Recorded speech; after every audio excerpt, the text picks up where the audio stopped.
Bismillahirrahmanirrahim. Assalamualaikum warahmatullahi wabarakatuh. Ketemu lagi dengan Ustazah Fitri dalam video pembelajaran daring SPDP kelas 4. Anak-anak masih belajar daring ya.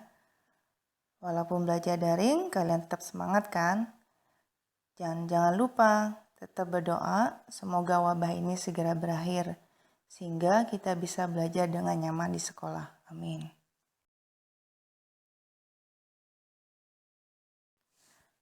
Adapun materi seni budaya dan prakarya atau SPDP, anak-anak sudah memasuki pelajaran yang ketiga. KD yang harus dicapai adalah mengetahui gerak tari kreasi daerah. Temanya yang akan dipelajari hari ini adalah mengenal tari daerah. Indikator itu yang harus kalian kuasai. Yang pertama, mengenal tari daerah. Yang kedua, jenis-jenis tari daerah, dan yang ketiga adalah gerak tari.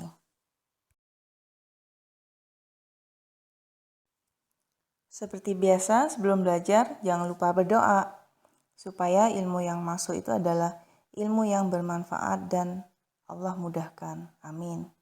Yuk kita baca doa bersama-sama dari rumah. Bismillahirrahmanirrahim. Raditu billahi rabba wa bil islami dina wa bi muhammadin nabiyya wa rasula.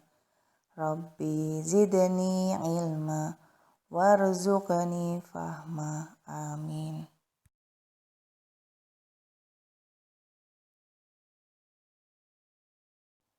Bagaimana anak-anak? Sudah siap ya belajarnya? Kali ini kita akan belajar bersama-sama mengenal tari daerah. Apa sih tari daerah itu? Tari daerah artinya tarian yang tumbuh dan berkembang di satu daerah di wilayah Indonesia. Tari daerah ada juga yang menyebutnya dengan tari tradisional. Biasanya tari daerah ini dibawakan secara turun-temurun dan memiliki nilai sejarah yang tinggi.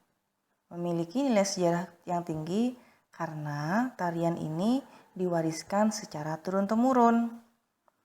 Sedangkan di Indonesia sendiri terdiri dari berbagai provinsi. Nah, di setiap provinsinya itu memiliki suku bangsa yang berbeda-beda. Dan di setiap suku bangsa itu memiliki tari daerah masing-masing. Kebayang nggak berapa jumlah tarian yang kita miliki? Banyak sekali kan?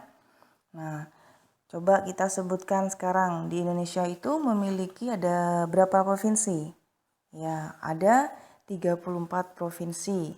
Ustazah sebutin, salah satunya adalah ada Provinsi Aceh, ada Provinsi Sumatera Utara, Sumatera Barat, Riau, Jambi, Sumatera Selatan, Bengkulu, Lampung, Kepulauan Bangka, Kepulauan Riau, DKI Jakarta, Jawa Barat, Banten, dan seterusnya.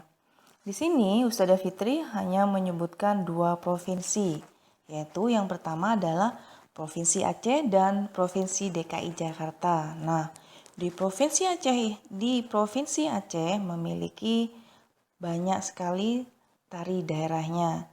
Cuman Ustazah Fitri memberi contoh 2 nama tari daerah yang terkenal. Yang pertama adalah tari saman dan yang kedua adalah tari sedati.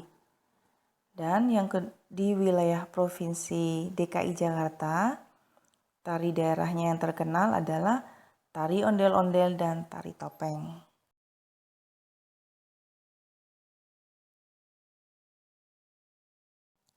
Selanjutnya anak-anak, kita akan belajar tentang jenis-jenis tari. Indonesia memiliki beragam tari daerah. Tari-tari tersebut tersebar dari ujung barat sampai ujung timur Indonesia. Nah, di setiap daerahnya itu memiliki keunikan tari, mulai dari gerakan sampai kostumnya. Berdasarkan bentuk penyajiannya, tari itu sendiri dibagi menjadi 3, yaitu yang pertama adalah tari tunggal yang memiliki arti tari yang dibawakan oleh satu orang penari. Tari tunggal ini biasanya menggambarkan watak seorang tokoh atau seekor binatang. Nah, karena dibawakan oleh satu orang, makanya tari tunggal ini bisa dibawakan dalam ruang gerak yang sempit atau ruangannya yang sempit. Contohnya di sini adalah yang pertama adalah tari Jaipong yang berasal dari Jawa Barat. Dan yang kedua adalah tari golek ayun-ayun yang berasal dari daerah Yogyakarta. Dan yang ketiga adalah tari cendrawasih yang berasal dari Maluku Utara.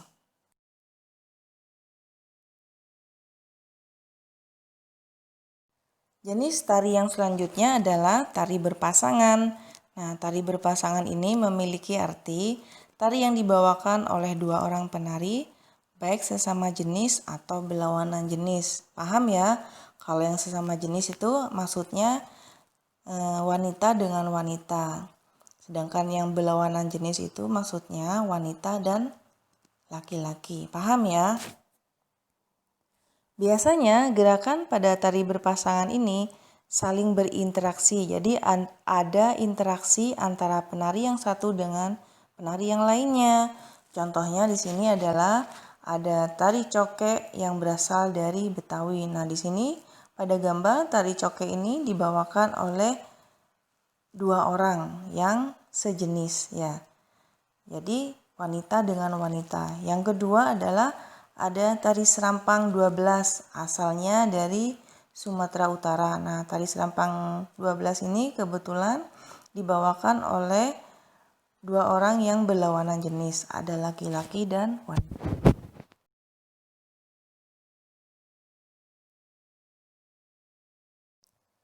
Jenis tari yang ketiga yaitu tari berkelompok, artinya tari yang dibawakan oleh lebih dari dua orang penari. Karena dibawakan lebih dari dua orang penari, makanya tari berkelompok ini biasanya menggunakan ruang yang luas atau tempat yang luas. Berbeda dengan tari tunggal dan tari berpasangan. Kalau tari tunggal dan tari berpasangan bisa menggunakan ruangan yang sempit. Adapun contoh tari berkelompok di Nusantara yaitu yang pertama adalah tari saman yang berasal dari daerah Aceh.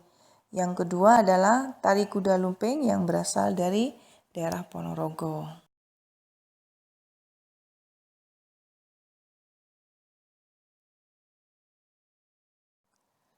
Materi atau indikator yang akan kita pelajari bersama-sama adalah mengenai gerak tari. Gerakan merupakan unsur utama dalam seni tari. Seorang penari mengekspresikan keindahan tarian dengan melakukan gerakan-gerakan tubuh. Nah, gerak tari antara daerah yang satu dengan yang lain tentunya berbeda. Gerakan itu sendiri dibedakan menjadi dua. Yang pertama adalah gerak maknawi. Artinya, gerak maknawi itu artinya gerakan yang memiliki arti atau makna. Gerak maknawi itu biasanya menirukan gerakan hewan, alam, atau aktivitas manusia. Di sini, gerakan menirukan hewan dan alam disebut dengan gerak imitatif. Contohnya, tari kuda lumping. Tari kuda lumping itu menirukan gerakan hewan kuda. Dan yang kedua ada tari merak. Tari merak ini menirukan gerakan hewan burung merak. Jadi, gerakan dalam tari kuda lumping itu disebut dengan gerak imitatif.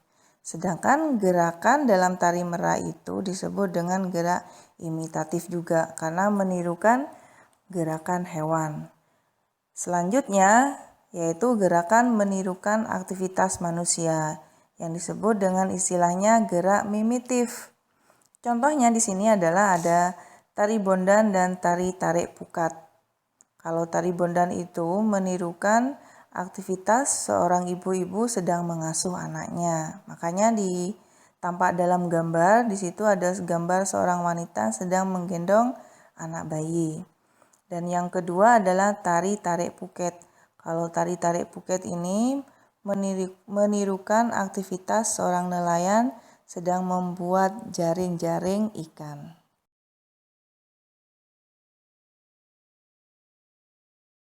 Jenis gerak tari yang selanjutnya yaitu gerak tari murni, artinya gerakan yang tidak memiliki arti dan dilakukan hanya untuk memperindah gerakan tari saja. Maksudnya, jadi gerakan dalam tariannya itu nggak ada artinya, nggak ada maknanya. Hanya isinya itu tariannya tampak indah aja. Gimana dia bergerak supaya kelihatan indah. Itu aja. Contohnya di sini adalah ada tari gambyong dan tari serimpi. Biasanya jenis tari ini gerakannya lemah gemulai.